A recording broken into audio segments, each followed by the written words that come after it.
never got accepted as the that's how we had the grant that's what we conduct several impactful pre-sold events to discuss these vital thematic areas.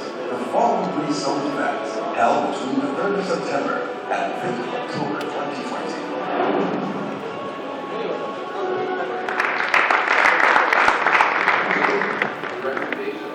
Founding partner Asiki and Asake. Please welcome Dr. Mrs. Valerie Asake.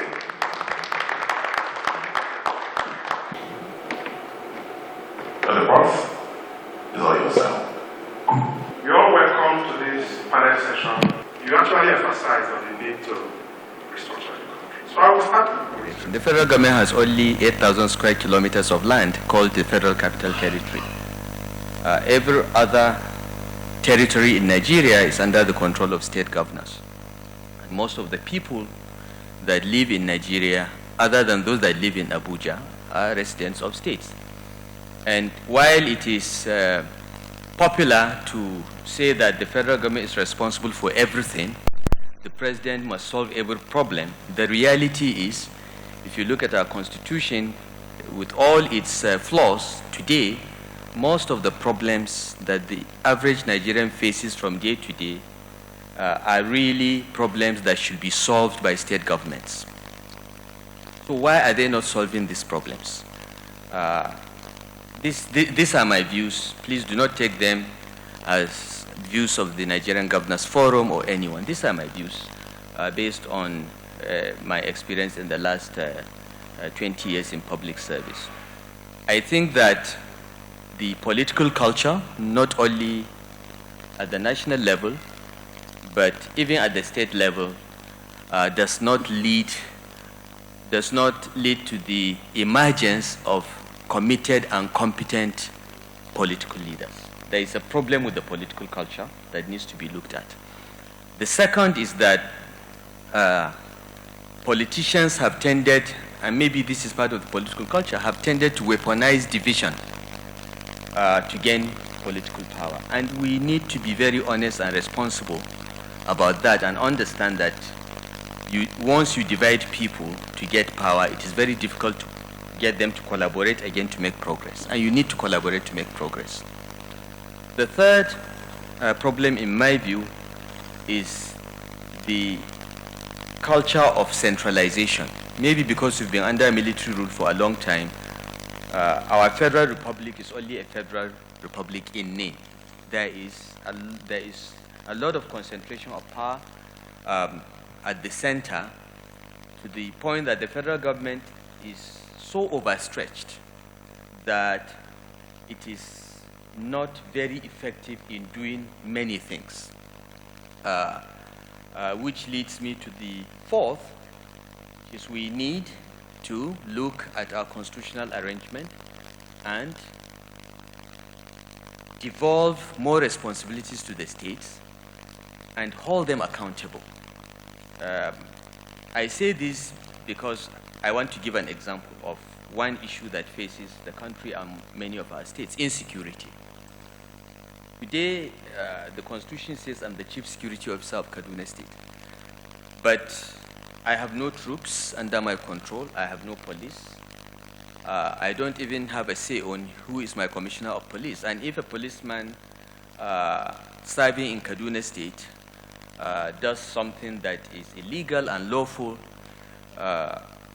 I cannot sanction him.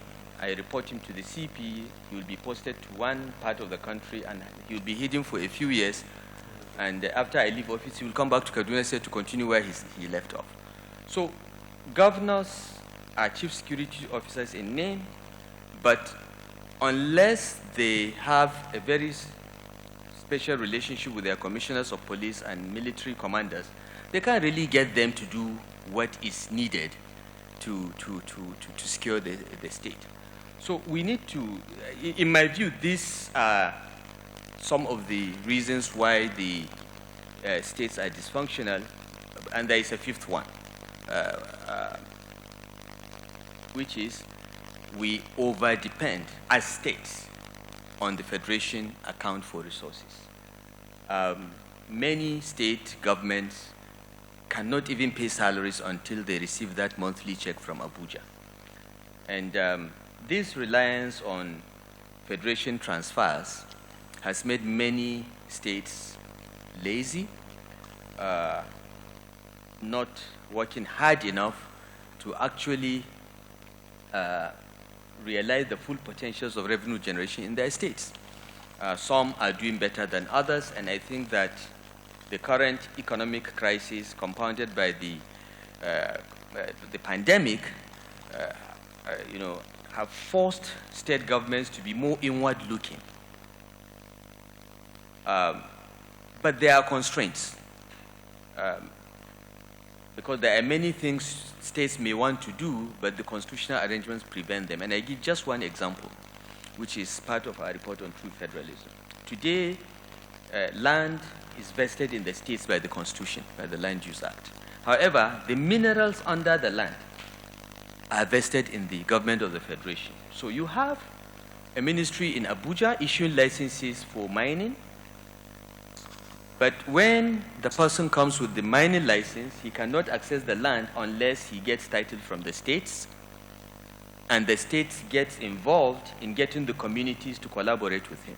That is why our solid mineral sector has not taken off. Oil has got the attention of the federal government long ago, so there is something being done there. But this is the problem. Unless and until, on the one hand, the constitutional framework is modified to give the states control over some of these resources,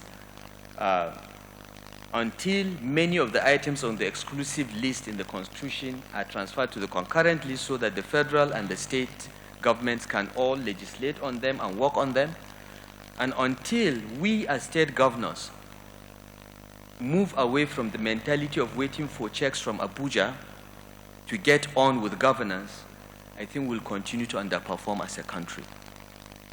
So in brief, what I would put forward for consideration of the panel is that we need to restructure at, in at least 3 levels. We need to look at our constitution and have an honest conversation and do the right thing in the overall interest of the country.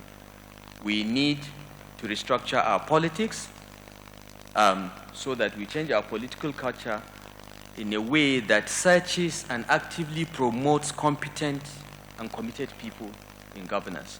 No country has ever made progress without putting its best and brightest in politics and public service. And right now, we're not doing enough of that.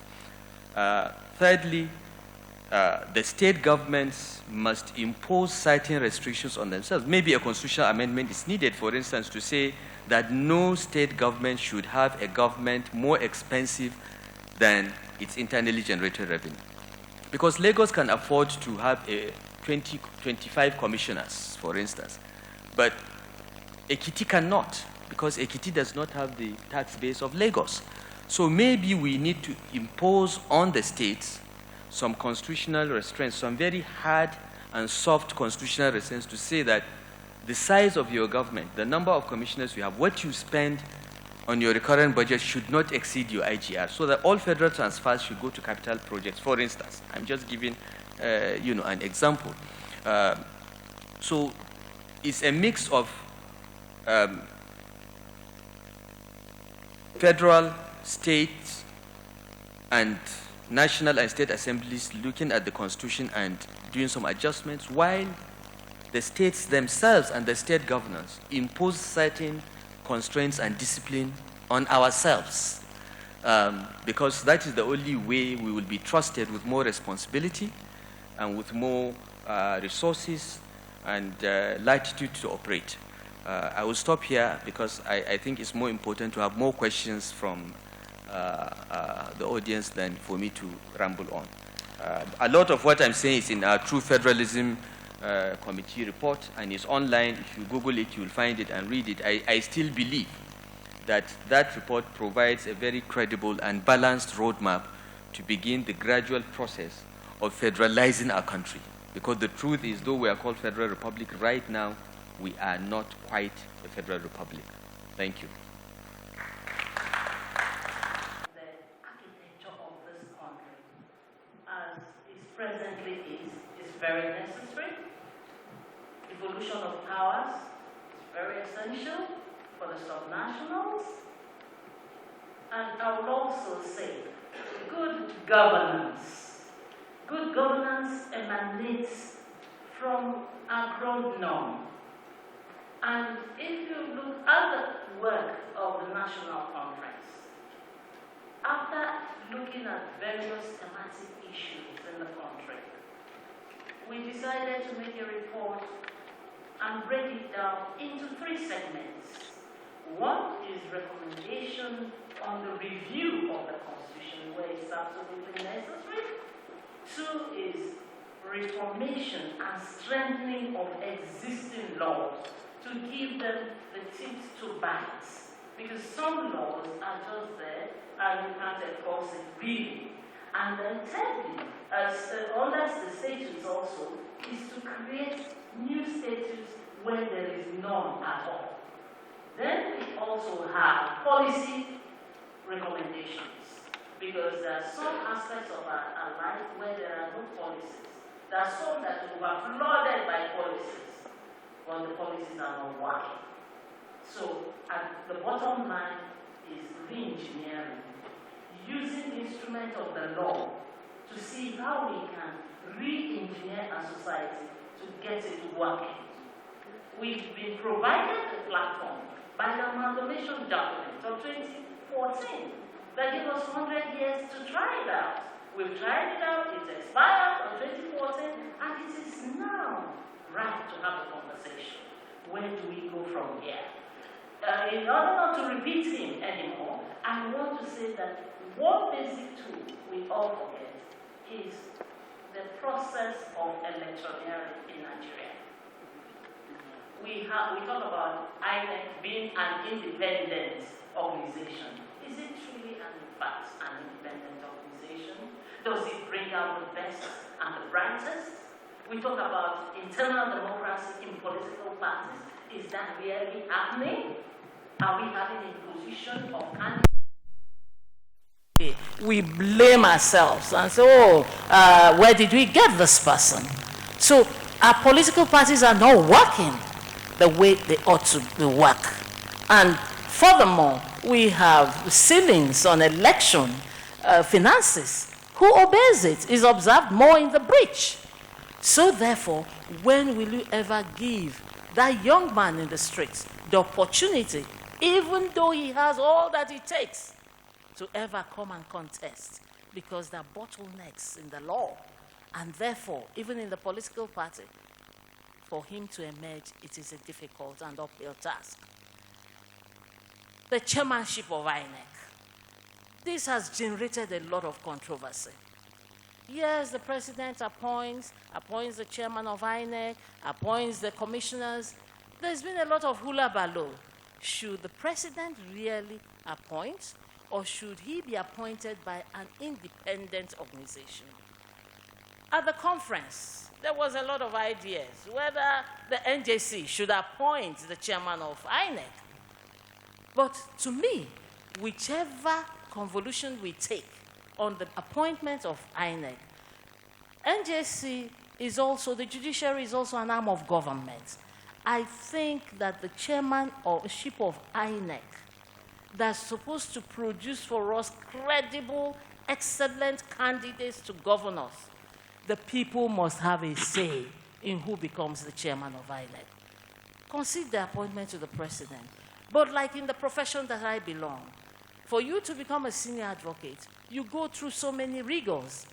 Your name is published for the public to comment. And when the public comments, is sent to the MBA for scrutiny before it gets back to the Supreme Court, where you are interviewed. So I believe that, yes, we're subjecting to Senate, we're subjecting to security scrutiny, but the people must have a say so that we stop complaining about one man, one vote. I need not go into details about so many things that is wrong with our electoral system. I watched a governor on television saying that for us to get it right with INEC, that he experienced in the 2015 election, where results printed by INEC were also printed the same numbers for two different candidates. So if this can happen, this is coming from a participant in an election. And we're also told in all the dailies, if it's anything to go by, that somebody who participated at the election also procured sensitive materials for INEC. To what extent does this make electioneering transparent? That's $1 million question. We go to the judiciary. The judiciary, as presently constituted, a lot of work needs to be done in our constitution to restructure it. We must have a situation whereby federal offenses are handled by federal courts and state offenses handled by states. We should have the appellate courts in the states. We should have the Court of Appeal. We should have the Supreme Court of every state.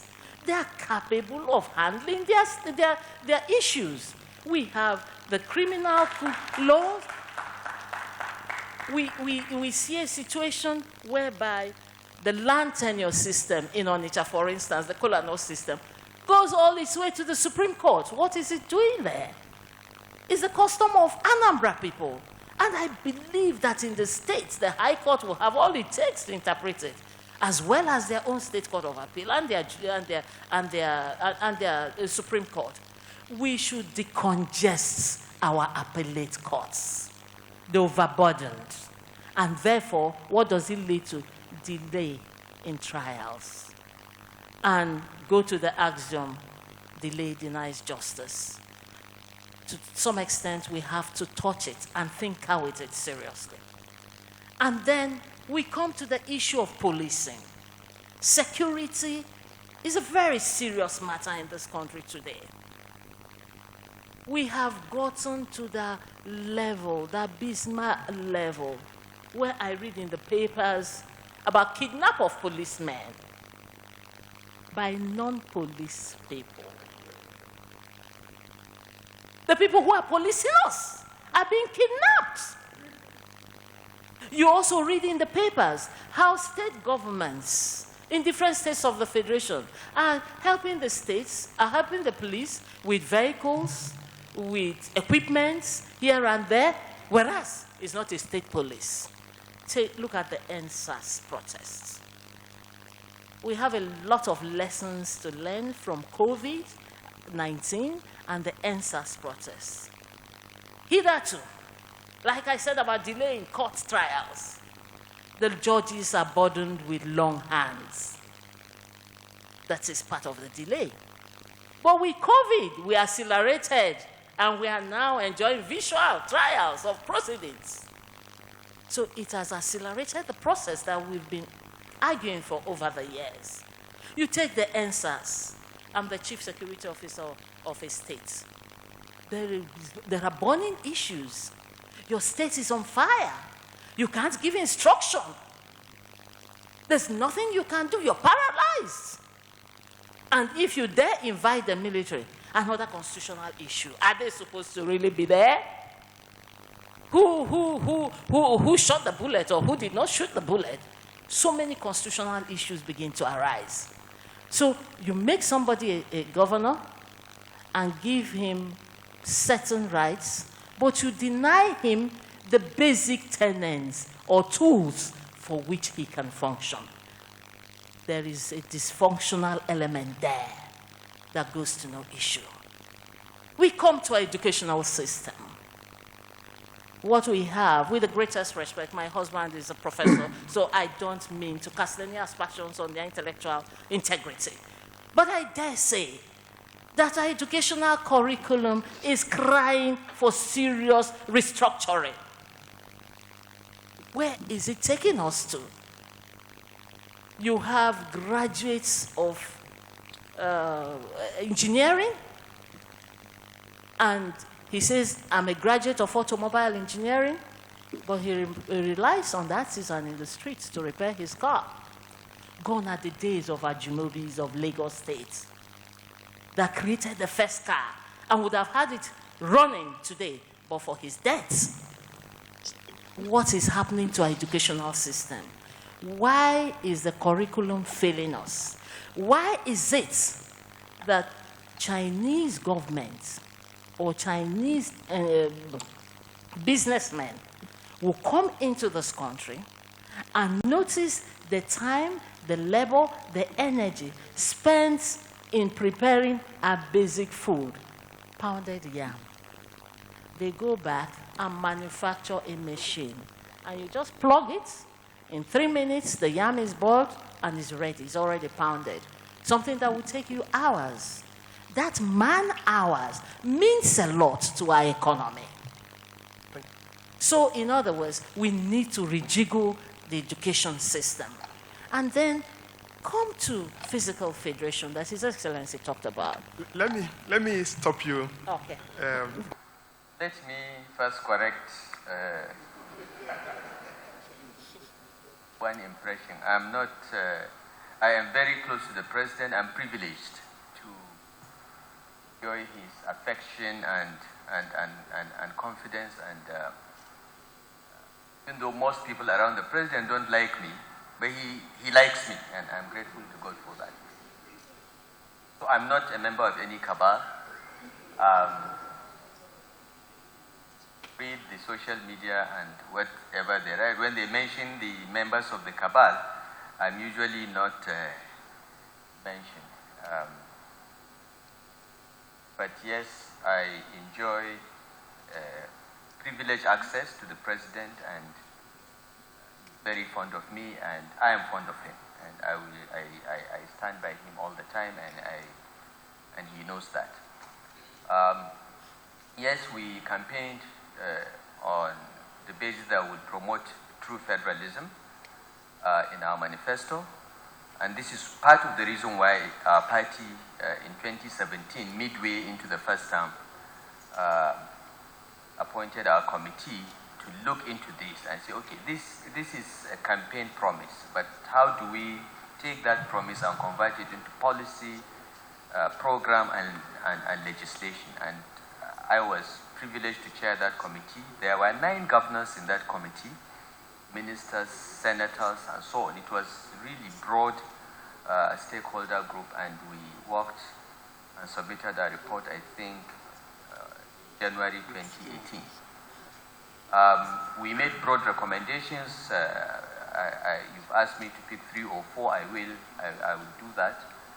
But as I said, I recommend that everyone interested in the future of this country should read our report. It's not in volumes, it's not big. You can sit in 2-3 hours, read the entire report, including the draft bills that we prepared, because every constitutional amendment we recommended, we also drafted the bill that can be presented to the National Assembly to effect the amendment. Any statutory amendment we proposed, we had the draft bills all done. So it's ready to go. When we presented it to the party leadership, the feeling then was that if we tried to push it through the National Assembly a year to elections, it will be politicized. People will grandstand and oppose things just because of the next election. So the party leadership under former chairman Chief John Oyegun said, look, let's step this down. The chairman and I actually went and briefed the president one evening, took him through the report, and he was excited and supported it fully and said, this is the way to go. We, the military, took over power, and because of our training, we think in unitary terms, command and control. He said, but we need to do this. But the chairman said, but sir, you know, it will be politicized now, so let's wait until immediately after the elections. But of course, John Oyegun could not continue as chairman. We had a new chairman, and many things happened, and we did not get round to present it as quickly as possible. So that's the delay. I want to assure Nigerians that the APC True Federalism Report is the position of the party. No one disagrees with it. The president fully supports it. The vice president, who is a lawyer, endorsed everything there. And what we have said is, we don't need an executive bill from the president or from the Federal Executive Council to start action on these bills. Any member of the National Assembly can take any of the bills in our report and sponsor it as a private member bill. And I can assure you in the next month or so, you will see some of that starting, because some of them have come to me and said we are going to start working on some of this. What has delayed the National Assembly under the current leadership from acting on it is because the National Assembly has formed an ad hoc committee on constitutional review, co-chaired by the Deputy Senate President and the Deputy Speaker, and they want to do this the way it was attempted before. But I am of the view that we can do this piecemeal. We can take the exclusive legislative list, look at it. We made certain recommendations of things that need to move to concurrent. Do that. That's major. Okay? You can take the Petroleum Act and do the amendments. You can take the Mining and Minerals Act and do the amendments. You can do these things piecemeal. You don't have to do an omnibus constitutional amendment at one go. You can take the bits and pieces that are important. Now, you've asked me, and as I said, some members of the National Assembly are already working on that. But in my honest opinion, one of the most important amendments that need to be made to the Constitution today is to create state police. The NSAS problem has brought to the fore two things. First, state governors are not really in control of the police in their states. Some of us are more influential than others in getting the police to do what we ask them to do, depending on how you are perceived as being close to the president. So I must admit that the police in my state is fully cooperative. But that's because I'm seen to be close to, I can go into any office at the federal government and put my case and I will be supported. Not every governor has that. Secondly, it was clear from NSAS and other things that followed that the state has limited footprint all over Nigeria. There is a lot of ungoverned spaces from forests to urban areas in this country that we need more policemen. And we can only have more policemen if, as suggested by the senior advocate, Dr. Azinge, we differentiate between federal police and state police, federal crimes and state crimes. And by the same logic, again supporting her, federal judiciary and state judiciary. We are the only federation that has one National Judicial Council that picks every High Court judge. It's inefficient, it's ineffective, it's dysfunctional. Let every state have its own judicial council, pick its judges, have its court of appeal, have its Supreme Court, because as Madam pointed out, issues like land tenure, chieftaincy matters are local to that state. And it is the Supreme Court of that state that will have people with the knowledge of customary law to be able to decide on it. It doesn't have to go to the federal Supreme Court. Now, if the federal judiciary wants to pick a very good judge from the state to federal high court or to federal court of appeal, they could do so. But let the states have some measure of control over the appointments of their judges up to a point. And we have recommended in the APC True Federalism report to create state judicial councils and limit the National Judicial Council to appellate, Federal High Court, appellate and Supreme Court, and let every state, I would like to have 40 High Court judges in Kaduna State. The average High Court judge in Kaduna State has 250 cases. No matter how much he tries, he cannot dispense justice in a timely manner. I want 40 judges. I have to go to NJC to approve, and they gave me 3 or 4. Okay? I want 40 judges. We can pay for them. We can look after them. The NJC can issue national guidelines on the selection of judges and have some oversight so that the states don't abuse this. But we need this. This is very, very important. State police, state judicial council, and then best, the control of resources under the land with the states. That means minerals should move from exclusive legislative lease to concurrent. Petroleum, oil and gas should move from exclusive to concurrent because the states control the land. The oil and the minerals are in the land. When you collocate these two, you'll have more efficient deployment of these resources, and the states can no longer complain that the federal government is an impediment. Because right now, many states hide behind one finger and say that the federal government is stopping us from doing this. If you do that, you solve the problem. Of course, we have offshore oil, we have offshore minerals. Those ones should be vested in the federation because they are protected by our navy anyway. And no state can claim that the boundaries of their state includes the extended economic zone under international law. So these are some of the recommendations that I think, and we have drafted the bills that can easily pass through the National Assembly, come to the states, and I assure you 36 out of 36 state assemblies will support it so that we begin to reduce the depth and breadth of the federal government so that the federal government can shrink, focus on a few very important things like defense, national security, monetary and fiscal policies, and do them very, very well.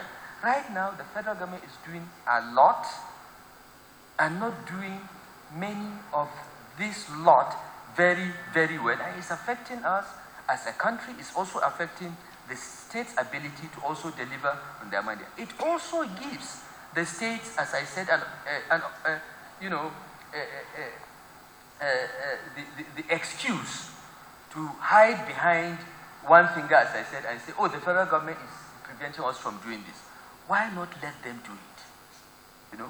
So these are all in our True Federalism Committee report, and as I said, my hope is that action will start on that, and many APC legislators have already indicated that they will start the process. They will not wait for the joint committee, ad hoc committee to do this. Thank you very much, Your Excellency. Just a follow-up question. Influence, your reach. You said that most governors don't have the kind of influence and reach that you have. I didn't say influence. I said access. Okay, access. Yes. Don't confuse the two. I think they're synonyms somehow. No, they are not. Okay. They are not. No. Seriously, I want to use this opportunity. The politics of power is that those that are around the president all the time are the ones with influence. Access is different. I see the president regularly. I see him and I speak frankly to him. I give advice and so on.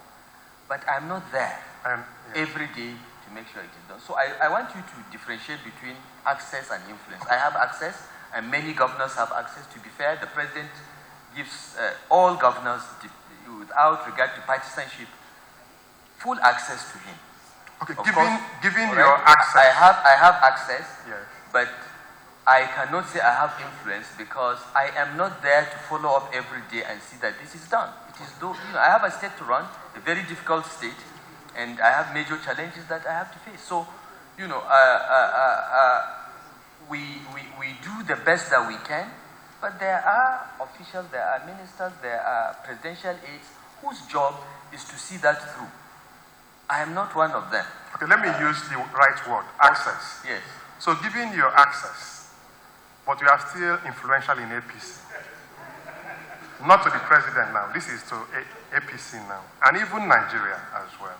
As you've been around for, are you giving Nigerians the assurance that before 2023, that actions with regards to this True Federalism report will be taken? Before, so that we can be assured that at the end of the tenure of the current administration, that there is a movement so that Nigeria can turn around. Prof, I cannot give assurance over something I have no full control over. All I know, the only assurance I can give Nigerians is that I know that the president fully supports these reforms. I know that the current leadership of the National Assembly, both the Speaker of the House as well as the Senate President, are fully on board because we have briefed them. They are fully on board, so there is no problem. It's not like the last time where we had a Senate President actively working against our party and the President today there is alignment between the executive and the legislative branch, and both leaders of the two houses are working on this. I also know that the Deputy Senate President and the Deputy Speaker are working around the clock to round up the work of their committee, because most of the work has been done by Dr. Azige's conference and our report. So all you need to do is to put the two together and deal with it. So we've been assured that they will do this. As I said, it is very, very clear that things have to change. We have to redesign the architecture of our politics, of governance, of the judiciary, of elections, everything that, various conferences and committees have looked at and made very sound recommendations. They just need to be implemented. I believe that the current leadership of the National Assembly is committed to implementing that. I believe that the President is committed to assenting to any amendments that come before him, because he has no disagreement whatsoever with anything in our report.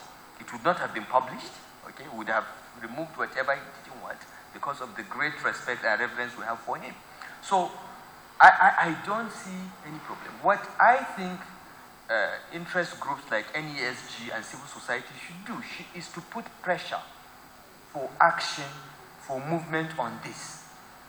But all the building blocks are there. We just need to cross the T's and dot the I's. And it can be done. I am confident it will happen, but you're asking me to give an assurance when I'm only, for the time being, the governor of Kaduna State. If it is Kaduna State, I can give you some level of assurance after phoning my deputy to get her buy-in. But you're asking me to give assurance over something in Abuja? No. I'm not in a position. We will appeal for your support. My support can be taken for granted. I have advocated for this forever. I chaired the committee, and all the governors, some of them my seniors, signed that report, and we're very happy with it. And we are committed to implementing it. I know that for sure. Okay. Thank you very much, Your Excellency. His Excellency's committee have come up with lofty ideas on restructuring, decentralization, devolution of powers. They've drafted statutes, they've drafted bills. The National Conference has also articulated a bill for the fourth alteration of our Constitution, with all the relevant portions clearly outlined, documented in one book. At the same time, they have also drafted some statutes and said, okay, here it is, handed over to government. Government, you can sponsor it as a bill. Any of your members can sponsor it. These are the ones that are ready. The ones that were not ready was due to time constraint of the conference. Now, if all this has been ready for some years, for some time now, we have been suffering from bottlenecks, bureaucratic bottlenecks that pervades our public system, our private system, and everything that we do.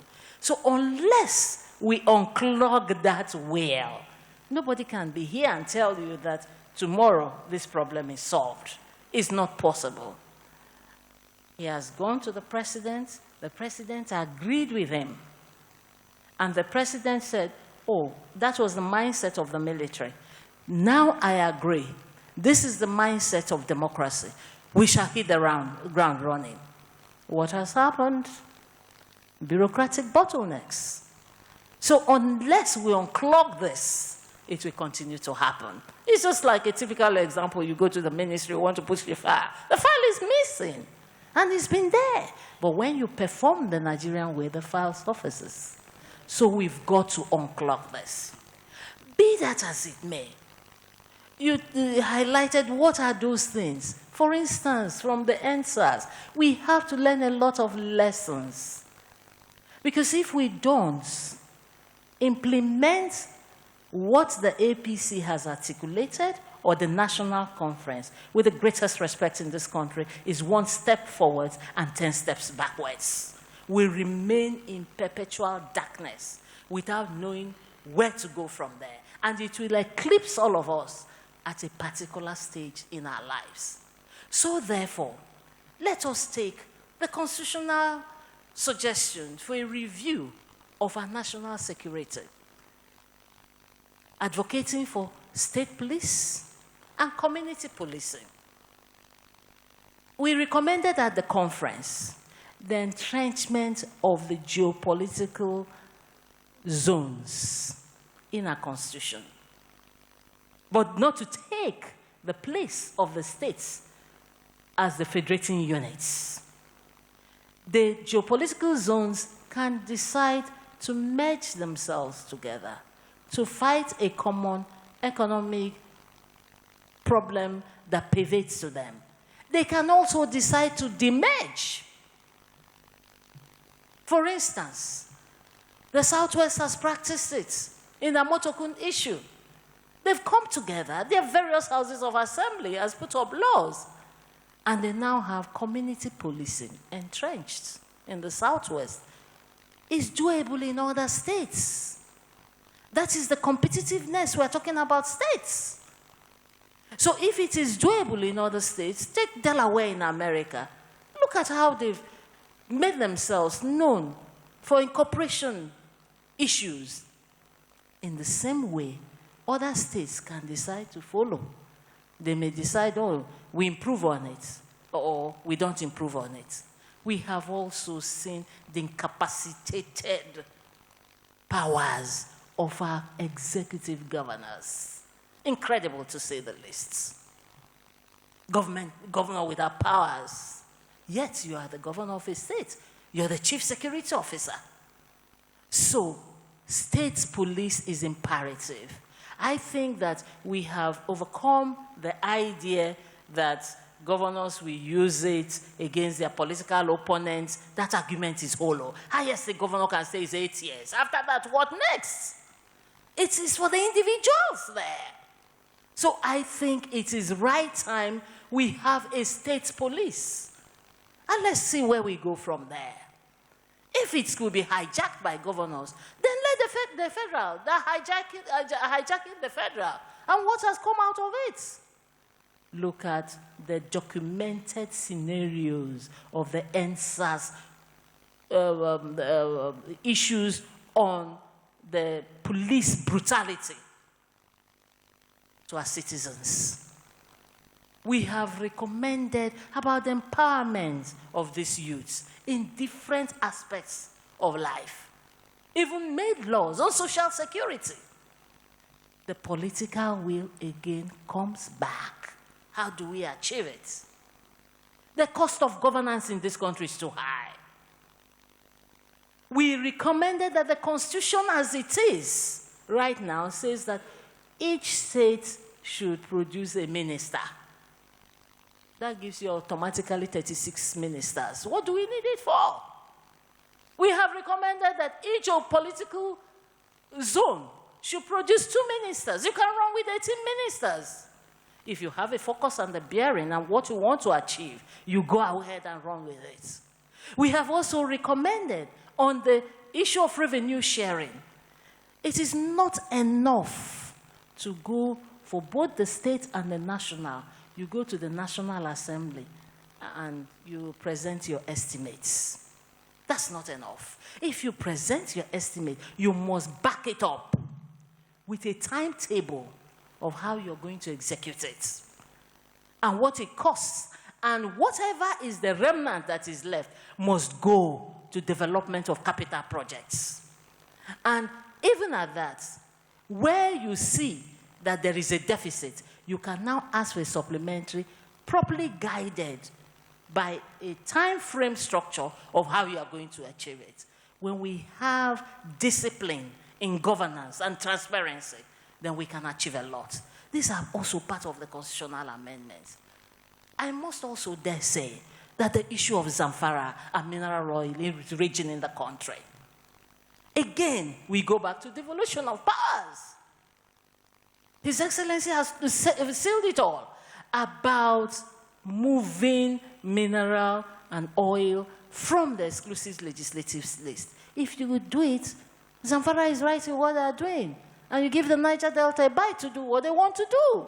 The modular refineries they want to, they can go ahead and do it for the betterment of the... I mean, America has developed even to the extent that somebody owns what is on top of the land, another one owns what is under. The Bush family may own the oil under, but somebody has what is on top of the land. The problem with us is ethnic reasoning beclouding our ability to decide that this is what is good for us. The earlier we rise above that and then place excellence and transparency above board, what is it that you're going to offer me in government? What I want is to deliver and have my name in gold. In other words, our cultural differences on how we eulogize people who have gone into crime, 419 and the rest, should take the back seats. And all this issue is raging with zoning. We also say, okay, if we recognize the geopolitical group, the North, it is your turn, is entrenched in the Constitution and entrenched in our political parties. If it's your turn, fine, go for it. South, if it's your turn, go for it. And within the geopolitical zones, again, if it is your turn to produce president and you produce it, when it is your turn again to produce vice, then it goes to the state that never ever produced before. And the same vein, the governors, they rotate it amongst their 3 senatorial zones. But we have, having said that, I must also say that there should be some form of justice and fairness in all that we do. It is high time that Chapter 2 of the Constitution is made justiciable. And in making that Chapter 2 justiciable, wherein lies the fairness, whereby one geopolitical zone has 5 states, another 6, another 7. It's either we make them equal, and then we have equal distribution of resources. And if we are going to practice true federalism, we will get to the states where the center no longer becomes attractive, where the center is tax-driven. The contributions from the states will run the center. There is no state in this country that is not naturally endowed, both with human and material resources, I dare say. There is none.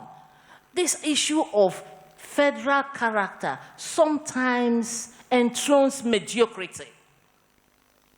You want somebody, I must say somebody from Enugu State, and then I take somebody who is not the best and the brightest. It hits us badly, and then we are complaining. So there's so much to restructure, just so much. And then the local governments.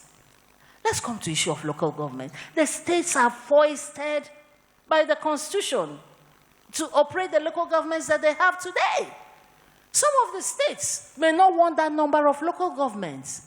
When we devolve power, the states will determine the number of local governments that they want, that they can effectively govern with to reach and permeate the grassroots to have the dividend of democracy. I think I'll stop there. Thank you.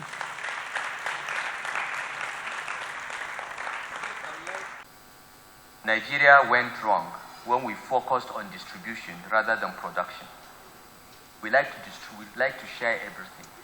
You've gone as far as say that in a state, the governorship should rotate around senatorial district. That is absurd. Nobody does that. There is no country in the world that has made progress in the last 50 years that picks its leaders based on where they come from. None. I don't know one.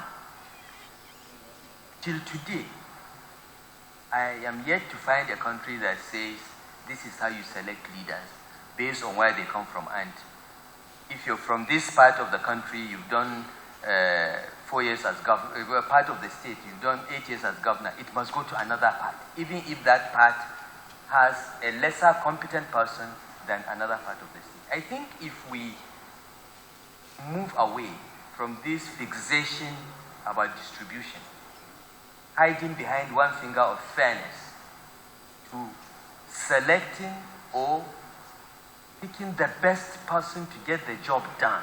When the job is done, even if the man or woman that does it is blue or black, everybody benefits. Right now we are distributing this and it is not we are not making any progress because the focus is the distribution. The focus is to look and say, someone from my village is the governor. But having a governor from a village doesn't give you anything if he's grossly incompetent. In fact, it brings the system down. Today we live in a country in which for federal government colleges, entrance exam, or JAMB, one state has a cutoff of X and another state has a cutoff of 10 times X, and you say you are building a nation. You are not. You are creating bitterness from the grassroots. And it is all, madam, it is all because we are focused on distribution. Today in this country, apart from the constitution saying we must have a minister from each state, and that provision was in the 1979 constitution because at that time we had 19 states. So it made sense. 19 states, 19 ministries, 19 ministers. Now we have 36 states. Whether a president likes it or not, he must have 36 ministers. Absurd. Okay? But it is still the same logic of distribution that created federal character, created cut-off scores for JAMB and so on. I am from the northern states. For the past 30 years, we've been called educationally disadvantaged. Okay? We are giving lower cut-off scores to catch up. Have we caught up? It has only made people lazy. So, I'm sorry, madam. I'm sorry. I don't think we should hide behind fairness and say that everyone must be equal. The best we can do is to give people equal opportunity. You cannot say, I'll take the question of zones. You cannot say that zones must have the same states when their land mass and population are not the same. Their viability as federating units are not equal. It's a sure path to perdition. The earlier Nigeria retraces its steps and puts merit, competence, capability, and capacity ahead of everything else, while still observing diversity. And here, when I talk about diversity, I'm not talking about ethnic and religious diversity alone. I'm talking about gender diversity. I'm talking about demographic diversity. We can't have a country with 90% of our population below the age of 40, all ruled by old people like me. We can't. We must have young people in government being trained to take over from us. I'm trying to do that in Kaduna. I don't know whether this is being done, but you can never decree equality, madam. Not by law, not by practice. You lead to inefficiencies. What you can do is to give every society a framework of equal opportunity. Those that take advantage of the opportunity will prosper. Those that don't, pay for it. That's what we should be guided by. Thank you very much, Your Excellency. Yeah. I mean, while on both sides there are merits on what the Senior Advocate has said and what Your Excellency has said, but what is more fundamental? Well, actually a lot of that is going on. Okay, at the level of the Nigerian Governors Forum, we have a peer review mechanism where we try to get best practices of a certain state and see how we can share and copy. And I must say that, we did a lot of tax reforms in Kaduna, but before we started, we sent a delegation to Lagos, Edo, and Rivers states to see why they are collecting revenues better than us. Rivers, we found that they are just lucky. They have oil companies. Okay? But Edo and Lagos, we learned important lessons, which we used in revamping our tax code and tax laws. And that has been very helpful. So there is that framework. Now, I know that it's not being publicized, but there is a lot of it. There is a lot of learning between governors. Secondly, at the level of the Northern State Governors Forum and Northwest Governors Forum, because we have all these groupings, there is a lot of learning. And there are some states, you mentioned Kaduna as light and so on. I think Kaduna gets a lot of publicity because of our history. We're capital of Northern region, we're the political capital of the North, if not Nigeria. So we get a lot of attention, good and bad. And because of the governor as well.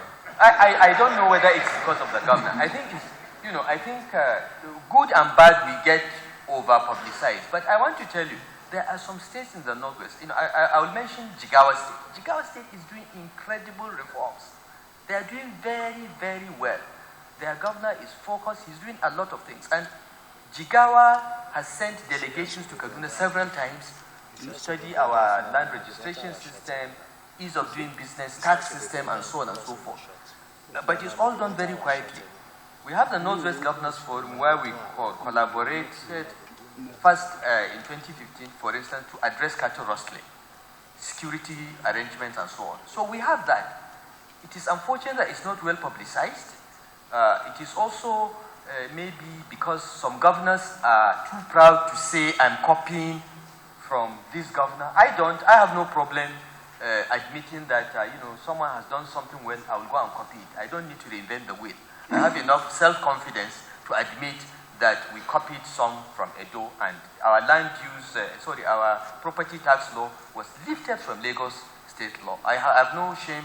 If someone has got something right, why not copy it? Why try to reinvent the wheel? But some governors don't want to admit that we are sharing experiences and we are learning from each other, and I have copied from X or Y. But I want to assure you, without revealing, I have mentioned Jigawa because he doesn't mind. He boasts about it, that he shamelessly copies Kaduna. That's why I mentioned. But there are many governors that have sent delegations to Kaduna to study one aspect of what we have done, another, and we've also gone to other states. So there is that line. There's a lot of collaboration between the states, but unfortunately it's below the radar because some are too proud to admit. I believe that this, particularly under the leadership of Governor Fayemi now, this peer review mechanism is being intensified. What maybe needs to be done is to publicize it a bit more, but it's being done. We are learning from each other. Thank you very much, Your Excellency. Okay, thank you very much. I will be as quick, as fast as possible, and I hope the conversation will continue.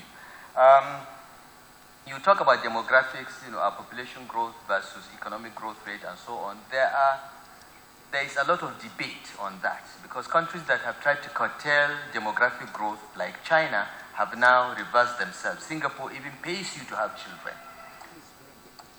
The current thinking in development economics is that population growth is not bad if you can ensure your growth rate is faster and the population is educated and healthy. Okay? So that's my answer to you. But at the state level, we are all trying our best to reduce the fertility levels. And what is the best way? The best way is to educate girls. If you make sure that your girls are educated, you immediately reduce fertility levels without imposing any cap on children and all that. All those caps, the maximum for... No, that's not the way. The way is to ensure that the girls get at least senior secondary school education, because then they take their fate into their own hands and not just be breeding. First, they start late. They start at least from the age of 18, and because they now know contraceptives and so on and so forth, that can be done. Of course, how to do that is a whole subject that we can have a conversation on. We are doing it in Kaduna, but this is my response. Now, Frank asked a question about restructuring, and is it that some parts of the country want to preserve any advantages? With the greatest respect, these advantages are just perceived. They are just perceived advantages.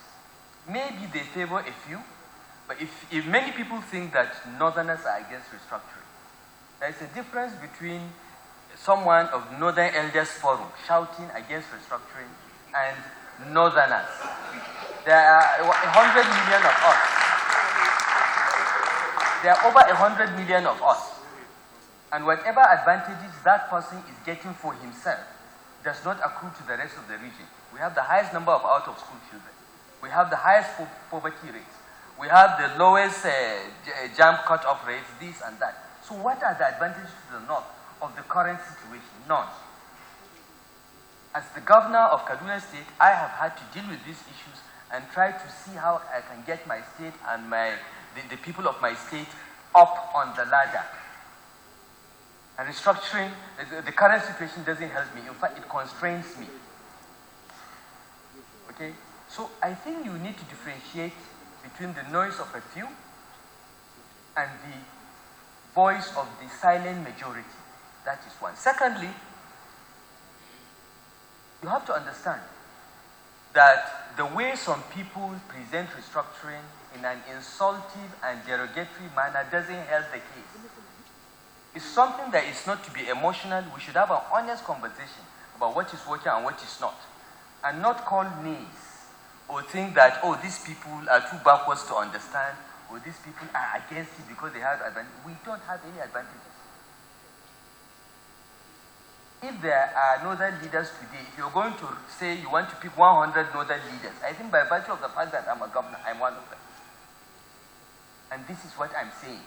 And none of my colleagues, governors in the North, disagree with what I'm saying. So who are these northerners against restructuring? Who are they? What is their bona fide? Who are they speaking for? No one. They are speaking for themselves. So let us have a very honest, unemotional conversation without looking down on people or insulting them or framing them. Then we'll make progress. This is a major, major problem, frankly. Okay. On Southern Kaduna, this requires another session.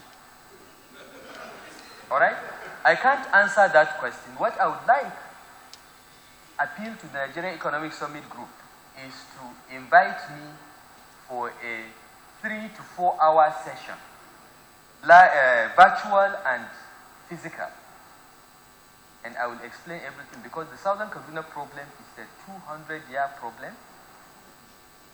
Has history dating back to 200 years, and it has more recent history dating back 40 years.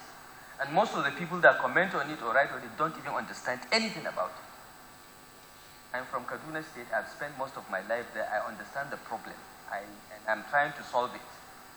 But it requires us to sit down. I will present you facts and figures and history that you don't know, and I will encourage, after we have that session, that you constitute a delegation to go to Southern Kaduna and speak to people there, not what you are hearing or what people are writing or reporting.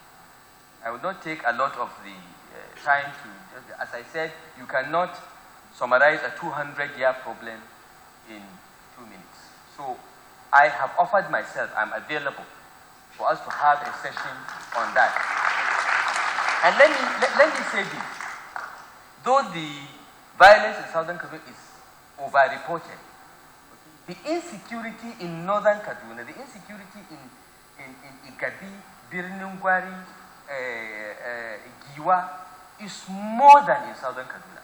But the newspapers based in Lagos and Abuja choose to focus on that rather than what is really happening. We have the tally of the numbers of people killed, and so on. And I can prove to you empirically with numbers that more people have been killed, kidnapped, than in 1 year than in Southern Kaduna in the last 5 years. But the headlines are always about Southern Kaduna. It amuses some of us. Sometimes it upsets us. But, we have a problem and we are solving it. Thank you very much. All right? Finally, there are two that I want to comment on very quickly. There are times when people make recommendations that are impossible to implement.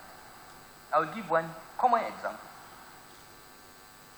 In your conference, madam, you recommended the creation of states, as many as 58. I want to assure you that short of a breakdown of constitutional order and a military government coming in, no state in Nigeria will ever be created. The Constitution has provision to create state. It will never be. You know why? Creating any state is a zero-sum game. Everyone loses. I get less federation account allocation. My state assembly will not vote for another state to be created. Why? There are people that make recommendations, let's have one legislature, abolish the Senate. It is the senators that will vote to abolish themselves. Do you think it will happen? Please. So look, Nigeria's constitution is not perfect. There are areas we can improve, but please let us cease and desist from making impossible recommendations that will not go anywhere. Let us focus on what is possible. And I've mentioned a few that are possible. I think we can do state policy. It's possible. We can invest minerals and oil in states. It's possible.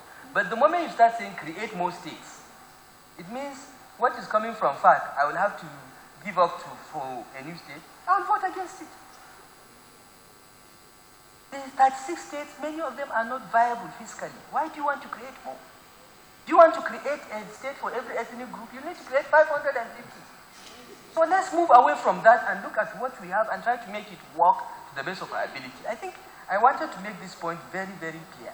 And my colleague here that is saying, let's suspend, under what constitutional or legal order can we defy elections, and who will be in charge? You said the government of the day, you want an interim government. How? It's not going to happen. And you know what? Whether there is restructuring or not, there will be elections in 2023. You and I, if God spares our lives, let's talk then. Nothing will happen. Nigerian elites have the capacity to threaten and shout and push the country to the brink. But at the end of the day, where it is near the brink, they remember their nice houses in Ikoyi and London, and they push back. Some of us that have little or nothing, we are not afraid. We are suicide bombers. Let it happen. But we know many of these people that are pushing these agendas. At the last minute, crunch time, they will step back. There will be nothing. It will happen. But let's do the right thing. But don't make impossible recommendations. That's what I'm saying. And what you are recommending is impossible. Okay. Finally. Thank you, Your Excellency. Finally. No. Finally. The lady, I always fight for the women. She asked, how do we start now, before the constitutional reforms? I think, as I said, I think that our constitution is not perfect, but there are many state governments and state governors that are working within those constraints and making progress in their states. So the key, madam, is quality of governance, quality of people in government. And this is why I always make the point that it is not good enough to sit on the sidelines and abuse and criticize.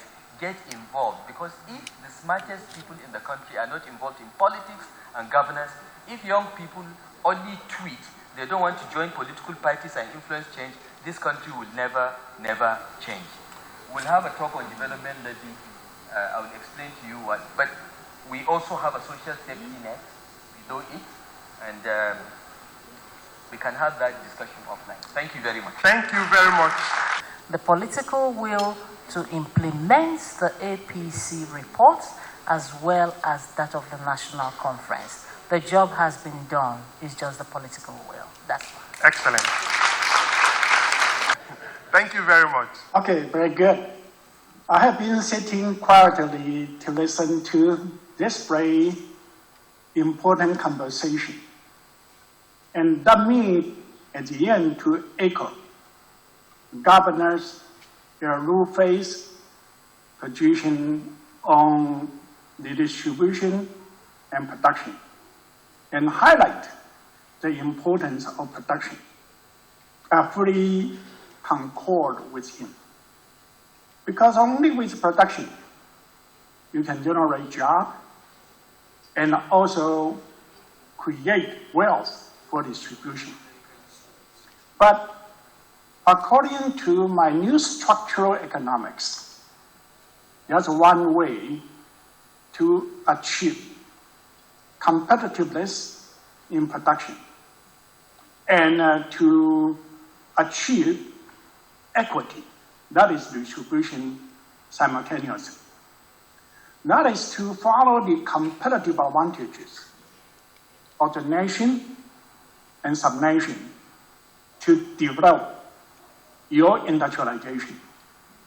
Currently, Nigeria is richly endowed with labor force, especially young labor. And so Nigeria should have competitive advantages in labor-intensive technology and industries. And if you have a facilitating state to support development of labor-intensive industrialization, you can generate the most job for the young people.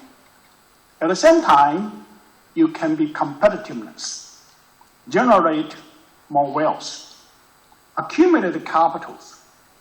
Gradually, your factor endowments will change from relatively abundant in labor force to relative abundant in capitals. By this way, wage will increase rapidly. And so the poor people who only have their labor force to generate income can benefit the most by quick rising wages. At the same time, the return to capital will gradually decline, and by this way, you can reduce the income disparity. So that's one way to achieve competitiveness and distribution equity simultaneously. By that, you need to have a vision, and certainly you also need to have the leadership in the implementation. And I hope Kaduna State will be a state to follow this approach and to demonstrate that in Nigeria, you can achieve competitiveness and equity simultaneously. Thank you very much. The Institute of Structural Economics is consultant to Kaduna State, so he's advising us on how to do this. So we are doing it as we speak right now. Interesting. Thank you very much, Professor Lim. We are pressed for time, and so we are moving straight away to the next session. We are really pressed for time.